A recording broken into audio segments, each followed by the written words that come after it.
ये again standard format. कैसी format?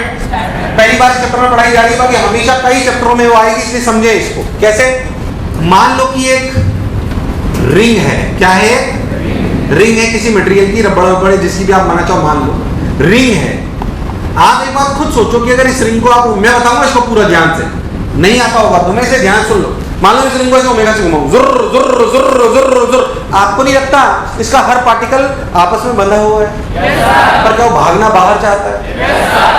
नहीं है यार, इसका हर पार्टिकल बंधा हुआ है पर भागना, आपको नहीं लगता इसकी वजह से खिंचाव आएगा? खिंचाव का मतलब क्या? टेंशन। नहीं है यार, मान लीजिए एक रिंग है, जुर्र जुर्र जुर्र जुर्र जुर्र जुर्र ऐसे घूम रहे हो, क्या हर पार्टिकल बाहर भागना चाहता है? अगर हर पार्टिकल बाहर भागना चाहता है, अगर हर पार्टिकल चाहता है, इसका मतलब चाहता है, अरे नहीं आया, बाहर भाग रहा है भाई साहब, इसका मतलब उसमें एक स्ट्रेस है। स्ट्रेस का मतलब? स्ट्रेस का मतलब हमारे वास्तविक जीवन में भी ऐसा ही है, जैसे जीवन में स्ट्रेस आ जाए वैसे ही टेंशन आ जाता है। इधर तो टेंशन पूछा गया भाई साहब, वास्तविकता में क्या पूछा गया? टेंशन की हम खास बात जानते क्या, वो अलोंग द स्ट्रिंग ही लगता है। कैसे लगता है? इस सवाल को करने के स्टैंडर्ड तरीके, ये सवाल मैग्नेटिज्म में भी आएगा, ग्रेविटेशन में भी आएगा, इलेक्ट्रोस्टैटिक्स में भी आएगा, अलग अलग जगह जो फॉर्मेट अब सिखाई जा रही है, इससे उसको मन मंदिर में बसा लेना है ना, और इस सवाल पे स्टार मार्क लिख लेना और लिख लेना कि स्टैंडर्ड फॉर्मेट है। क्या करा जाता है सुनिए, इस रिंग को ऐसे मान लेते हैं कि हमने छोटे से टुकड़े में तोड़ लिया, डी थीटा डी थीटा। थोड़ा सा जूम कर लेते हैं, जूम 4x, तुम समझते नहीं हो 4x का मतलब? सर यही तो हम समझते हैं सर, रोज 5 रुपए में 3 पिक्चर लेके आते हैं। अब सोचो ये बड़ा है, ये डी थीटा, ये भी, ये डी थीटा बहुत छोटा है बहुत बड़ा। अच्छा स्ट्रिंग कैसे बड़ा? क्या स्ट्रिंग में टेंशन ऐसे लगी? Along the string. अरे कैसे लगी? इस छोटे से टुकड़े पे जरूरत पड़ा, इधर टी से खींचेगा, जरूरत टी से खींचेगा, बोलिए सर, तो इधर टी और इधर टी, ये स्टैंडर्ड फॉर्मेट है। अब बहुत ध्यान सुनो, अगर तो बहुत ध्यान दे तो ये डी थीटा, तो ये डी थीटा, तो ये भी, तो ये भी, तो ये भी, क्या इधर आएगा? T cos D theta. इधर भी क्या आएगा? T cos. आपको नहीं लगता है कट जाएगा? क्या नीचे आएगा? T sine D theta.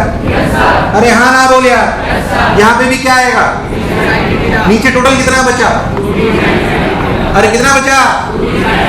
मुझे लगा नहीं तुम्हें आया। 2t sign. ये स्टैंडर्ड फॉर्मेट है।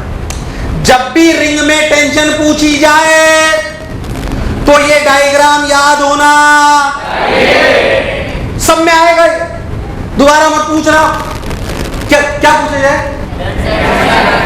इस 2t sin d थीटा को कौन बैलेंस करेगा? चैप्टर में अलग अलग होगा। इलेक्ट्रोस्टैटिक में जब होगा तो यहाँ पे क्यू चार्ज होगा, इसमें भी चार्ज होगा, तो KQ स्क्वायर बाई। जब मैग्नेटिज्म पढ़ोगे तो आएगा ILB। क्या आएगा? जब ग्रेविटेशन पढ़ोगे आएगा तो आएगा Gm1m2y। आज सर्कुलर पढ़ रहे हो तो आ जाएगा सेंट्रीफ्यूगल। अरे क्या आएगा यार, आवाज ये क्या आएगा? क्या ये डी थीटा बहुत छोटा कि बहुत बड़ा? हमने इसे बहुत बड़ा मान लिया, वो एक अलग बात, पर क्या है ये बहुत छोटा है ना? इतना कैसे पॉइंट मास मान सकता हूँ? क्या मान सकता हूँ? अगर मुझे पॉइंट मास मान लूं, उसका मास है कितना? सो की देखिए, मान लीजिए इसमें मास है लैम्डा kg पर मीटर, कितना है? तो ये लेंथ कितनी है? 2r d theta. अरे कितनी है? इसमें जो dm मास है वो dm मास देखना कितना हुआ? क्या लैम्डा इनटू ये लेंथ, ये लेंथ कितनी? अरे कितनी? 2r। अब सोचो ये dm मास क्या ओमेगा से घूम रहा है, तो सेंट्रीफ्यूगल कहां लगेगा? ऊपर, मतलब बाहर की तरफ। किधर? क्या सेंट्रीफ्यूगल होता है dm ओमेगा स्क्वायर। क्या होता है? क्या मैं बहुत टफ पढ़ा रहा हूँ? अरे हाँ बोलिए हाँ। तो अपने लिखा dm ओमेगा स्क्वायर। क्या this force should be balanced bye 2t sin d theta? This force should be balanced bye. मैं फिर आपको ये कह रहा हूँ, ये फोर्स हर चैप्टर में अलग होगा, ये फोर्स हर चैप्टर में। तो हमने लिखा dm ओमेगा स्क्वायर। dm के लिए कितनी? Lambda 2r d theta omega square r। अच्छा डी थीटा बहुत छोटा बहुत बड़ा?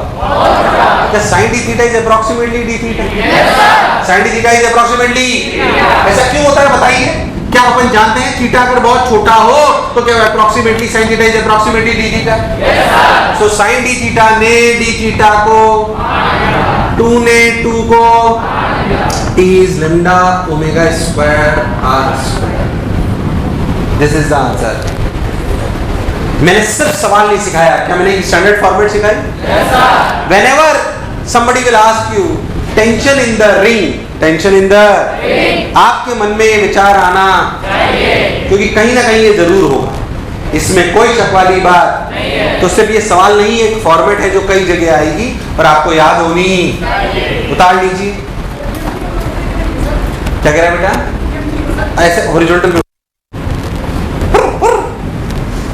ये दर्द सबका है नहीं?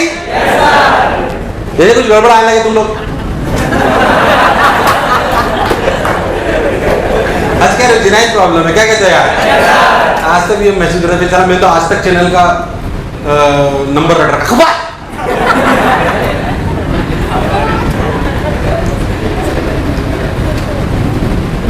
फिर कई लोग खुश हो रहे हैं, साला दर्द ही अपने जैसा ही जानता है। सवाल समझ आया कि नहीं आया? क्या मेरी बात क्लियर है? yes, स्टैंडर्ड फॉर्मेट जो आपको सवाल वो ठीक है, यहां से लेकर यहां तक की कहानी आपको समझ में आनी चाहिए। This force will change in every chapter, this force will change in, got my point? So it's a good illustration on this thing. क्या मेरी बात क्लियर? तो वापस एक कहानी पे दोबारा लौटता हूं, कहां पे आपको बताता हूं। मैंने आपको एक सवाल कराया था, याद कर, मैंने आपको बोला था कि अगर आप एक ब्लॉक को ध्यान सुनते हैं, अगर आप एक ब्लॉक को हॉरिजॉन्टल सरफेस में छोड़ दो और याद से देखो, मैंने आपको बताया था कि मान लीजिए कि वहां पे फ्रिक्शन भी है, मान लीजिए कि वहां पे, ये वाला सवाल मैं आपको करा चुका हूं, आप लोग भूल गए। याद करने v नॉट रफ्तार से छोड़ा था हॉरिजॉन्टल प्लेन में, यहाँ पे म्यू फ्रिक्शन था, वो फ्रिक्शन किधर लगा था? क्या आवाज नहीं आएगा? कहाँ लगा था? मैंने आपको बताया था कि फ्रिक्शन को फिजिक्स आती है, फ्रिक्शन को फिजिक्स आती है, फ्रिक्शन को फिजिक्स आती है, फ्रिक्शन को फिजिक्स आती है। उसने इसमें कौन सा फोर्स लगा था? Tangential radial, tangential radial. Friction को पता था कि वो तभी खुश हो सकता है जब सरफेस और ब्लॉक दोनों रुक जाएं, सरफेस और ब्लॉक दोनों, और सरफेस तो फिक्स है तो ब्लॉक को रोकने के लिए पूरी की पूरी ताकत के टेंजेंशियल लगानी पड़ेगी। फ्रिक्शन पे और चर्चा करते हैं, फ्रिक्शन पर ही बहुत बढ़िया बढ़िया इलस्ट्रेशंस आते हैं, इसलिए उसे बहुत ध्यान से सुने। मान लीजिए एग्जांपल ये है कि मान लीजिए बढ़िया इलस्ट्रेशन आएंगे, आप ध्यान सुनना। मान लीजिए आपकी एक डिस्क है, रेडियस r, इसका मास वास n, जो भी आपको लेना ले लीजिए, इसके ऊपर एक ब्लॉक रखा है छोटा m। बोलो क्लियर? yes, sir। आपको ऐसा बोला जाए, इसके मास से अगर कोई खास लेना नहीं, मान लीजिए आपकी डिस्क ओमेगा से घूम रही है, कितने से? ओमेगा से, और ये ब्लॉक इस पे रखा हुआ है। मेरे को बताओ कि अगर ये ब्लॉक भी इसके साथ ही घूम रहा है, ये इसका साइड व्यू है, इसका टॉप व्यू है? अरे हाँ ना बोल यार, ऐसे हॉरिजॉन्टल प्लेन में रखिए, जरूर जरूर घूम रही है, और ये एम भी इसके साथ घूम रहा है, तो क्या ओमेगा पे कोई लिमिट लगनी चाहिए? इसके और इसके बीच में फ्रिक्शन म्यू है। सवाल ये है कि find omega max for which both are relatively at rest। मैं ही बताऊंगा, चिंता मत करो, सच समझते चलो सवाल को समझो, जो मैं कह रहा हूं उसे समझो, छोटी छोटी बातें तुमसे पूछूंगा। रिलेटिवली एट रेस्ट, आपको नहीं लगता अगर ज्यादा ओमेगा होगा तो स्लिप कर जाएगा? आवाज नहीं आई यार, बहुत तेज कर दूं तो क्या स्लिप नहीं कर जाएगा? आपसे ये पूछा, बताइए ओमेगा की क्या मैक्सिमम वैल्यू हो, बताइए ओमेगा की क्या, कि साले स्लिप नहीं करे, कि साला ये नहीं आया, साला ये स्लिप। अच्छा सर, अब क्या करें, अब क्या करें, अब क्या करें? ध्यान से, डिस्क क्या मास एम भी घूम रहा है? मास, इसको सेंट्रीपिटल फोर्स कौन दे रहा है?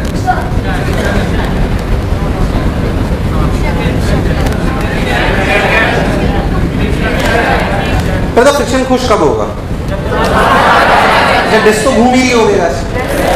इस बात को आप बदल, तो फ्रिक्शन को समझ में आता है कि अगर मेरे को दोनों को साथ रखना है तो ये मास m भी सर्कुलर करना चाहिए। और मैं बता चुका हूँ फ्रिक्शन को फिजिक्स आती है।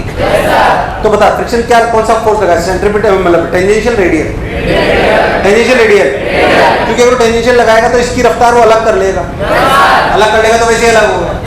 पर अगर साथ रखना है तो कौन सा फोर्स देना पड़ेगा? तो बता फ्रिक्शन अंदर लगेगा कि टेंजेंशियल, मतलब रेडियल की टेंजेंशियल, रेडियल की टेंजेंशियल, रेडियल की टेंजेंशियल। हाँ, इसलिए मैंने बोला था क्या फ्रिक्शन को फिजिक्स आती है। देख पिछले वाले सवाल में, इससे पहले वाले सवाल में क्या वो टेंजेंशियल लगा था, पर इसमें कैसा लग गया है, रेडियल। क्या ये बात सबको क्लिक करती है?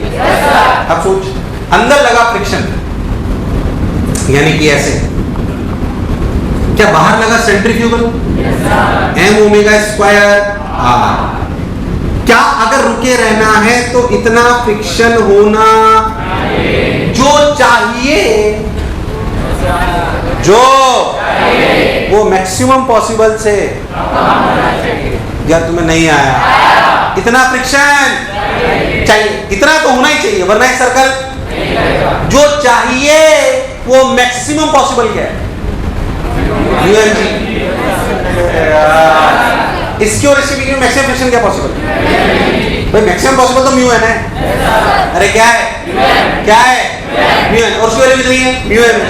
इतना फ्रिक्शन चाहिए, जो चाहिए वो मैक्सिमम पॉसिबल से less than equal to mu M G, less than equal to M ने एम को सोच लो क्या ओमेगा की value is mu G by R का रूट। ओमेगा की वैल्यू इससे कम होनी चाहिए।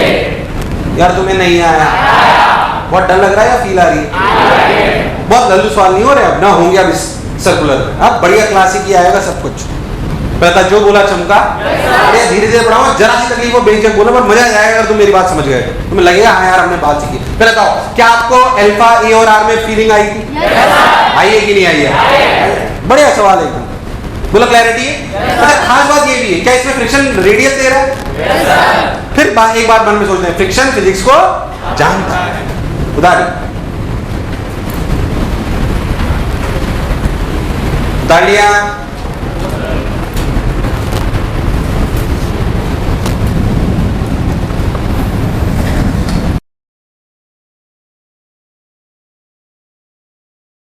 हाँ उतार लिया आप लोगों ने। आइए लेट्स गेट द पॉइंट। क्या ये सवाल समझ आया? yes, sir. एक और इसका अच्छा वर्जन है। In this particular case whatever omega is, क्या omega is constant? Whatever omega is constant. पर उस कॉन्स्टेंट की मैक्सिमम वैल्यू क्या हो सकती है कि आपका ब्लॉक स्लिप? ये बात थी। किसी ने बोला सवाल अलग है, सिचुएशन वही है, डिस्क है, रेडियस r है, आपका ब्लॉक रखा हुआ है, पर t इक्वल्स टू 0 पर ओमेगा 0 है, it starts rotating with angular acceleration alpha radian per second square.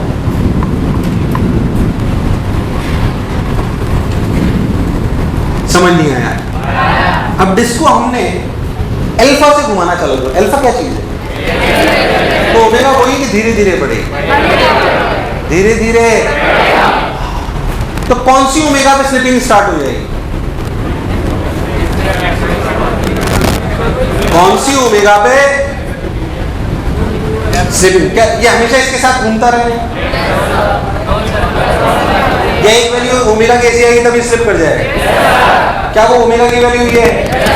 अरे हाँ ना बोलिया नहीं, ये नहीं, क्योंकि ये सवाल ही अलग है, समझना अच्छे से। ये नहीं है वैल्यू, इसके मन में भी ये विचार आ रहा है कि इस ओमेगा पे स्लिप कर जाएगा, तो नहीं है answer, this is not the answer, कुछ और वैल्यू आएगी। वास्तविक सवाल आता है find out time when it starts slipping, find out time when it starts slipping. क्या अब फील करते हैं जब ये ब्लॉक यहाँ रखा हुआ है, जब किसी वक्त बोला है कि चलो छोड़ो कोई बात, हाँ कड़े से नहीं काम चलेगा, डिस्क चाहिए। क्या तो ये ऐसे ओमेगा, ये ऐसे सॉरी अल्फा। अब सोचो जब आपका ब्लॉक ऐसे घूम रहा है, जुर्र जुर्र जुर्र ऐसे ऐसे रखा, जुर्र जुर्र जुर्र। इस ब्लॉक को अगर डिस्क के साथ रहना है, क्या फ्रिक्शन की ये ही चाहत? फ्रिक्शन की अगर इस ब्लॉक को इस डिस्क के साथ रहना है, अगर इस ब्लॉक को इस डिस्क के साथ रहना है, तो क्या ब्लॉक का रेडियल एक्सेलरेशन होना चाहिए कि टेंजेंशियल? दोनों। अरे अगर साथ रहे तो कौन सा, रेडियल की टेंजेंशियल? क्योंकि डिस्क के दोनों है, क्योंकि और डिस्क के साथ अगर ब्लॉक को रहना है तो उसके दोनों होने चाहिए। यार मुझे लगा नहीं तुम्हें आया। किसी भी टाइम t पर मान लीजिए ओमेगा से घूम रहा है, नहीं आया, तो डिस्क के नीचे वाले पॉइंट के एक्सेलरेशन दो हैं, one is the omega square r and second is the a tangential that is alpha r। सोच के देखो तो ये दोनों एक्सेलरेशन भी इस ब्लॉक के होने चाहिए, यही एक्सेलरेशन इस ब्लॉक के भी होने चाहिए। अच्छा, ये दोनों एक्सेलरेशन ला कौन सकता है? फ्रिक्शन। इसके अलावा तो कोई ब्लॉक पे फोर्स ही नहीं है। मुझे ऐसा लग रहा है मैं टफ पढ़ा रहा हूँ। अच्छा सवाल करा रहा हूँ, बिल्कुल इसमें कोई शक वाली बात नहीं, पर समझ में आ जाएंगे अगर ढंग से सुनोगे। पर इस इन एक्सप्रेशन को लाने वाला फ्रिक्शन के अलावा और कोई नहीं है। जब इनके अलावा कोई और नहीं है तो जाहिर सी बात है फ्रिक्शन ही लाएगा। यानी कि सोच के देखो तो इस ब्लॉक पर ये AT, ये AR, ये AT, ये A नेट इधर, ये फ्रिक्शन की कितनी वैल्यू होगी? MA net. आवाज नहीं आई यार, क्या होगी? क्या होगी? क्या होगी? इतना अच्छा MA net, MA net, A net की वैल्यू कितनी? अंडर रूट ऑफ ओमेगा की power 4 r square plus alpha square r square. Omega की power 4 r square plus alpha square, अरे नहीं आया, m into under root of omega power 4 r square plus alpha square r square. सबने बोला ठीक, मैंने ही बोला। अरे सोच लो, कोई बुराई नहीं है। इतना फ्रिक्शन होना चाहिए, इतना फ्रिक्शन होना चाहिए अगर साथ रहना है। जो होना चाहिए वो मैक्सिमम पॉसिबल से कम होना चाहिए, लेस देन μmg। क्योंकि मैक्सिमम तो μmg हो सकता है, मैक्सिमम तो मुझे लगा नहीं तुम्हें आया। प्राण रखे रू, सोच लो। बहुत ज्यादा टफ लग रहा है, बोलो फील आ रही है? Lesser equal to μmg, m ने m को, अब तो कैलकुलेशन है, देख लेते हैं। ओमेगा की power 4 r square less than equal to mu square g square minus alpha square r square को नीचे ले जाओ तो r स्क्वायर ड्र ड्र ड्र, अरे सही बोल रहा हूँ क्या? ओमेगा की power 1/4, this is the omega इससे कम होना, वो आंसर नहीं आता। एक मिनट, तुम्हें मेरी बात समझ आई कि नहीं आई? कभी टाइम पूछ लेते हैं क्या? Omega is basically alpha T, omega is basically, तो क्या अल्फा को नीचे ले आओगे तो क्या टाइम आ जाएगा? अरे क्या आ जाएगा? टाइम। ध्यान से, मैंने तीनों इलस्ट्रेशन कराए। एक में फ्रिक्शन ने टेंजेंशियल दिया है, एक में फ्रिक्शन ने रेडियल दिया है, क्या एक में दोनों दिया है? क्योंकि फ्रिक्शन को फिजिक्स आती है। तुम्हें दूर दूर तक मेरी बात समझ आई कि नहीं आई? उतारिए।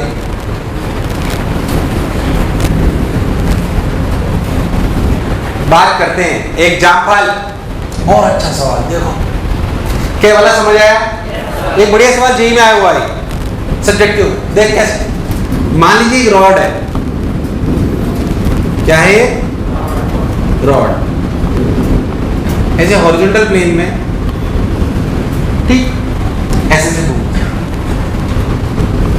मान लो कि इससे L दूरी पर, इससे एक छल्ला है, छल्ला समझते हो? मान लीजिए ऐसे अंगूठी फंसा दो यहाँ पे, ऐसी सिचुएशन है,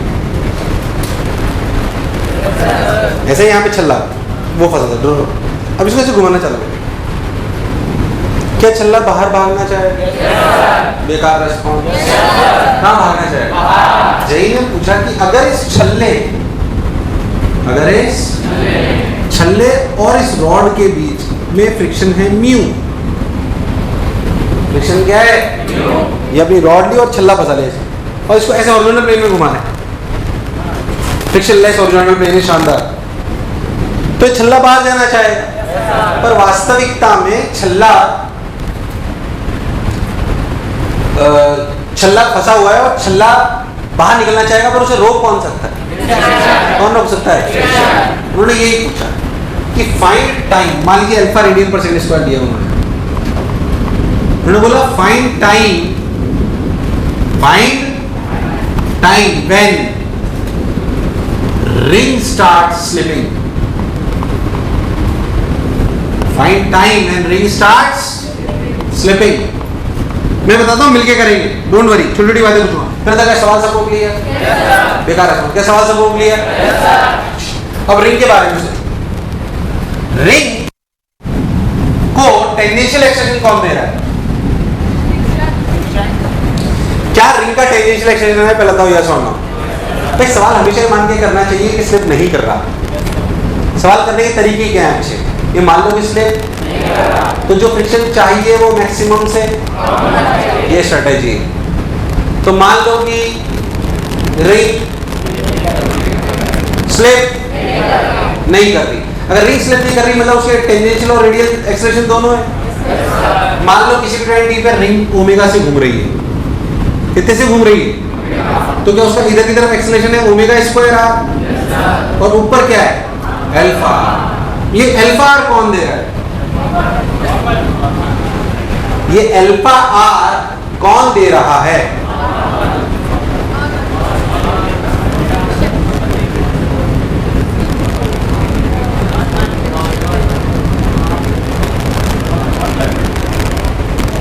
सोचो सोचो सोचो, इसलिए कह रहा हूं मैं, सवाल टफ है तो मैं ही कराऊंगा और छोटी छोटी चीजें पूछूंगा तुमसे। बोलो, क्या ये बात सबको समझ आती है?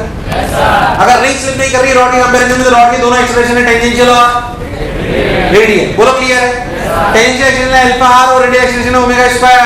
हां, अरे कभी तो हां बोले यार, अल्फा आर और ओमेगा स्क्वायर। हां, कोई बुरी वाली बात नहीं। मैं आपसे जानना चाह रहा हूं कि वास्तविकता में ये कौन दे रहा है? Alpha R. किसी पर अंगूठी है, लड़की ने किसी ने अंगूठी पहन रखी है? मान लो कि अंगूठी है, मान लो क्या है?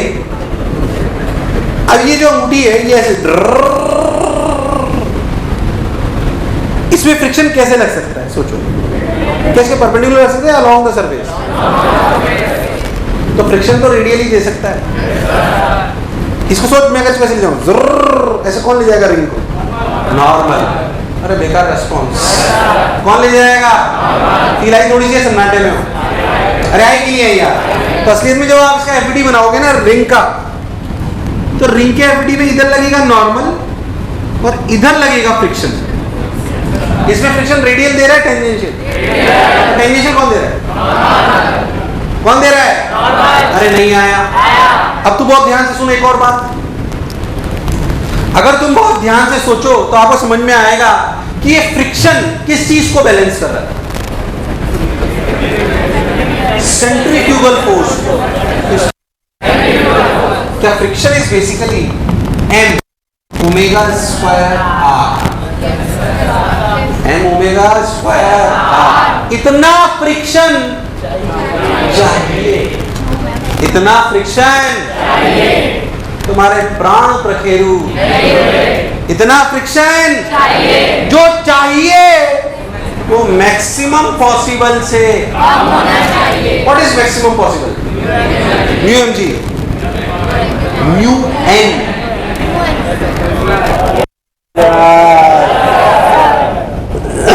अब एम जी नहीं है, तुम्हें थोड़ी आसानी के लिए मान लो ग्रेविटी फ्री, आसान लगेगा।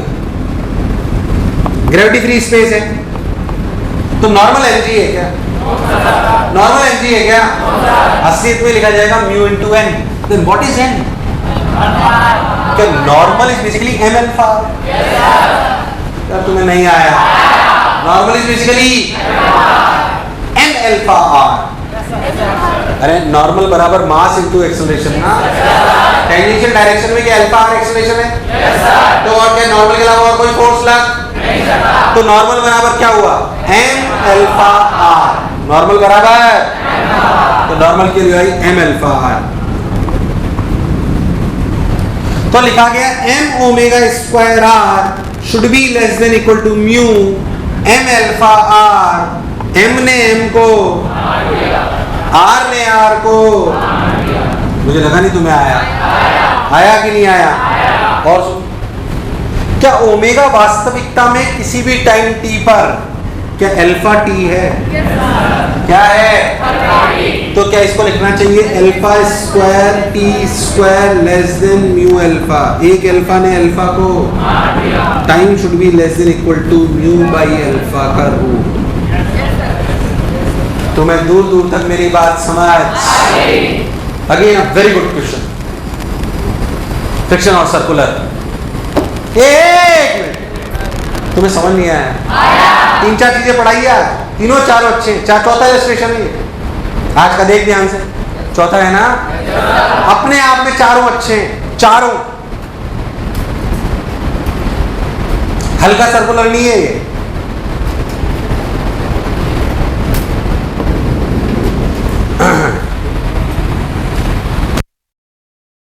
आइए एक और बढ़िया इलस्ट्रेशन करते हैं।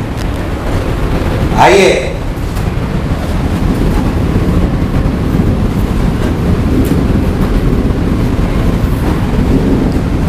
कटोरा प्रॉब्लम,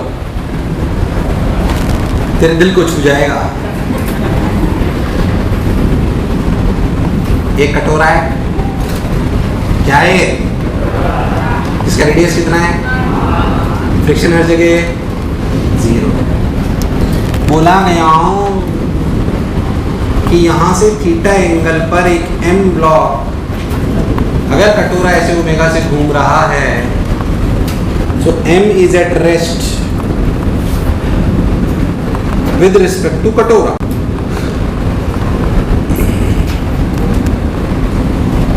फ्रिक्शन नहीं है कहीं पे। एक कटोरा कितने से घूम रहा है? ओमेगा से। कितने से? आपको नहीं लगता कि कटोरे में हमें कभी देखो ऐसे घुमाते हैं तो जो बीच वाला पार्टिकल होता है वो ऊपर की तरफ भाग जाता है और एक जगह इक्विलिब्रियम आ जाता है। ये वैसी सिचुएशन है। कटोरा घूम रहा है, कटोरा घूम रहा है और थीटा एंगल दे रखा है। थीटा एंगल भी दे रहा है, पूछा है थीटा एंगल। मान लो कि बताओ क्या थीटा हो, बताओ जिस जगह पे ये पार्टिकल इसके रेस्पेक्ट में इक्विलिब्रियम में, अरे नहीं आया। मुझे सबसे पहले बताओ इस मास m का सेंट्रीफ्यूगल फोर्स किधर है? रेडियली आउटवर्ड तो सबको पता है, डायरेक्शन बताइए। इस मास m का सेंट्रीफ्यूगल फोर्स किधर है? Right left, right left. सोच लो, टेढ़ा नहीं है। राइट है लेफ्ट है टेढ़ा है? राइट है लेफ्ट है टेढ़ा है? क्या ये बात पहले भी हो चुकी है? याद है? भूल गया?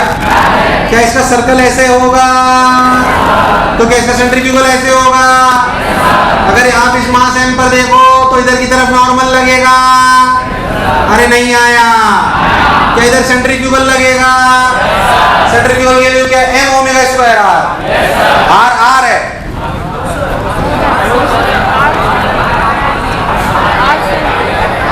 तो तुम्हें बोलना है, अरे r है, r है कि ये कितना कितना? तो लिखा जाएगा m ओमेगा स्क्वायर r।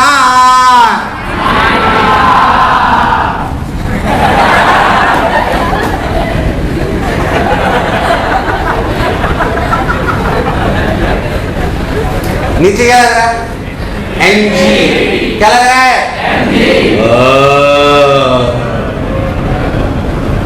क्या इन तीनों फोर्सेस की वजह से नेट फोर्स बैलेंस होना चाहिए? नहीं आया। बस अब क्या था? ये थीटा तो ये भी थीटा, ये थीटा तो ये भी। अब यार तुम लोग ऐसे करते यार, पढ़ाने की स्टाइल है मेरी, तुम्हारी भी पढ़ने की स्टाइल। मैं नहीं पढ़ा। क्या n cos theta is mg? n cos theta is n cos theta equals to mg and n sin theta equals to M omega square R sine theta. Sine theta ने साइन थीटा को N के लिए यहाँ से mg cos theta रख दी गई। क्या रख दी गई? mg by cos theta equals to M omega square R. M ने एम को ओमेगा के लिए क्या आई? Under root of g by R cos theta. जो भी पूछा निकल आया। पहला था जो बोला चमका। मुझे लगा नहीं तो मैं आया। अगर कटोरे ओमेगा से घूम रहा है तो ओमेगा और थीटा में रिलेशन होना नहीं आया। आया नहीं आया? उतार लीजिए।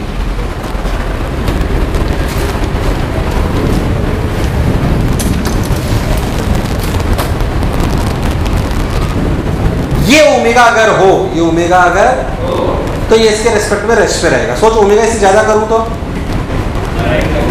ये ऊपर भागेगा नीचे। क्या आवाज नहीं आ रही? अगर मैं ओमेगा बढ़ाऊं तो कहां भागे? और ओमेगा कम करूं तो? अब सोच कि वास्तविक सवाल में म्यू जीरो नहीं होता,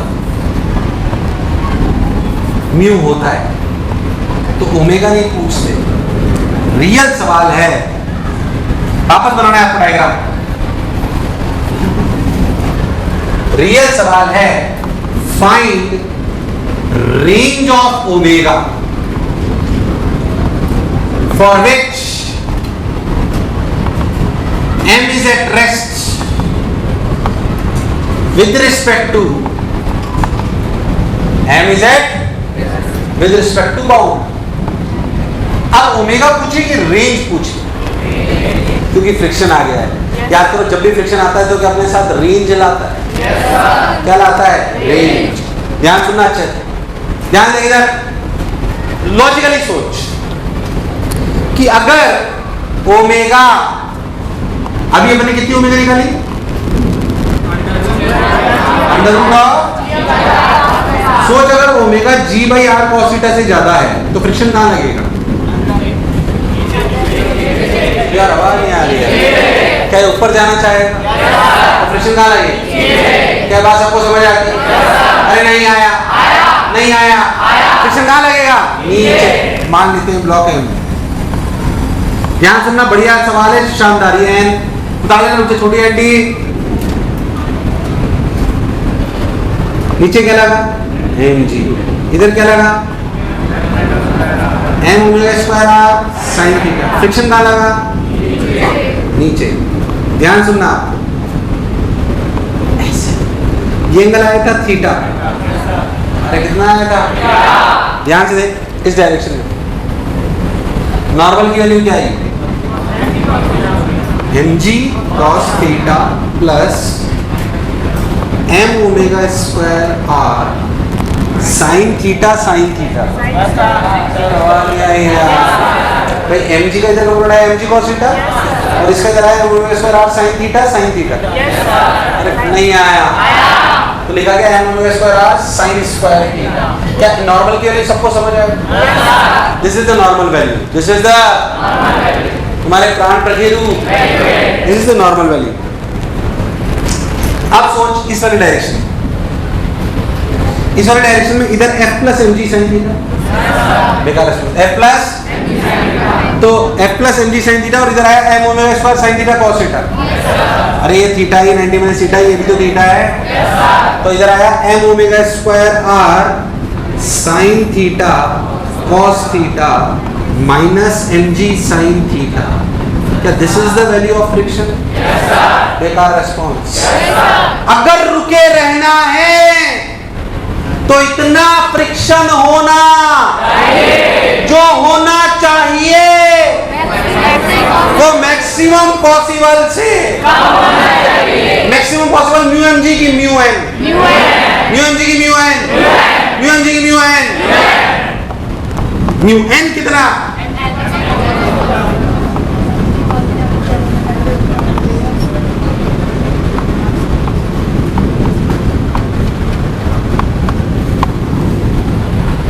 तुम्हें दूर दूर तक मेरी बात समझ, तुम्हारे प्राण निकाल लिए मैंने सुबह सुबह आज। अरे नहीं आया, अब देख m m m m नहीं आया?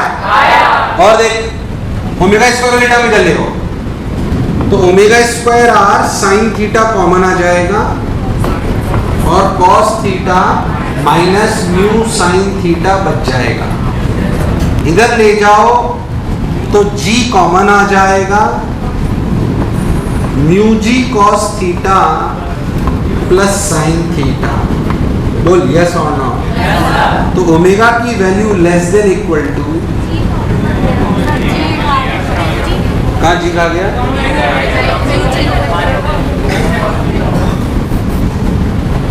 बोलो क्लियर है?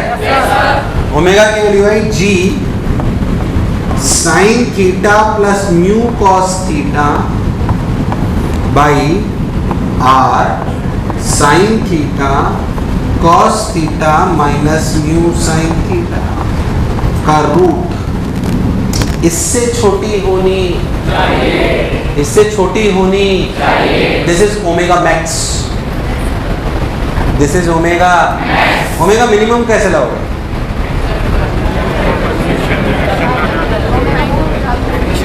क्या ये ओमेगा की मैक्सिमम वैल्यू है? हमसे ओमेगा मैक्सिमम पूछा, ओमेगा मिनिमम पूछा, रेंज पूछी। तो ओमेगा मैक्स पता होना चाहिए और ओमेगा ये क्या चीज है? ये क्या ये? यार तुम्हें नहीं आया? अरे सही कर रहा हूं ना? इससे छोटा मतलब ये मैक्सिमम हुई कि मिनिमम? अब बता मिनिमम कैसे निकालेगा? फ्रिक्शन इधर लगाए कि इधर? अब इधर की इधर ऐसा तब होगा जबकि ओमेगा लेस देन होगा, तो फ्रिक्शन कहाँ जाएगा? ऊपर। तो फ्रिक्शन ऊपर आ जाएगा तो नॉर्मल तो यही रहेगा, पर सोच फ्रिक्शन की वैल्यू दिस माइनस दिस हो जाएगी। अरे यार, तो क्या ओमेगा की फिर से मिनिमम वैल्यू आ जाएगी? ये मिनिमम वैल्यू कौन निकालेगा? आप। क्यों? अरे निकाल सकते हो, निकाल सकते यार, मुझे लगा तुम्हें आया। हालांकि ओमेगा की मिनिमम वैल्यू खुद निकालो के बारे में शॉर्ट ट्रिक बताता हूं कि ओमेगा एफ उल्टा करने का मतलब म्यू उल्टा कर लो, तो आंसर यहाँ पे माइनस आना चाहिए और यहाँ पे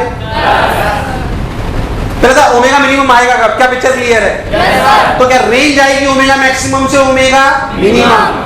इस रेंज के बीच में अगर ओमेगा होगा तो इस बाउल में ब्लॉक कभी भी स्लिप नहीं होगा। मैंने आज तुम्हारी जान निकाल ली। 6 इलस्ट्रेशन, 6 तगड़े, 6 लिए 5 लिए नहीं 6, कितने लिए? और 6 अच्छे, कोई भी हल्का तगड़े सब। एक एक इलस्ट्रेशन समझने के लिए अक्ल, इसलिए आज का लेक्चर ढंग से घर जाके पढ़ना। Got my point? और इसी तरह अगला होगा, अगले टर्म में से खत्म कर दूंगा। किसको? सर्कुलर को। Got my point?